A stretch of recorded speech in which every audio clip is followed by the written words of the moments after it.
بسم الله الرحمن الرحيم.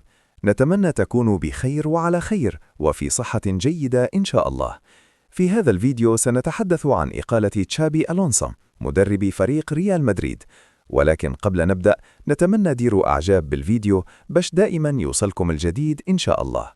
بالنسبة لإقالة تشابي ألونسو المدير الفني لفريق ريال مدريد قرارا غير طبيعي على النادي الملكي ورئيسه فلورنتينو بيريز الذي اعتاد الإطاحة بالمدربين دون النظر إلى أي اعتبارات أو قياسا على معايير النجاح والفشل المعتادة، هي وحدها رؤيته التي تحسم الأمر.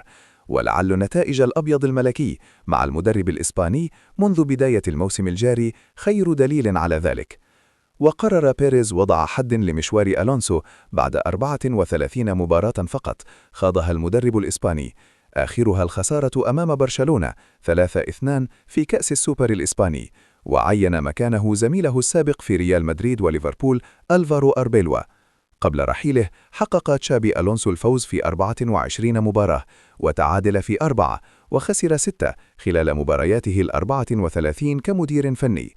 هذا السجل يطابق تماما ما حققه هانز فليك مع برشلونة في هذه المرحلة من الموسم الماضي.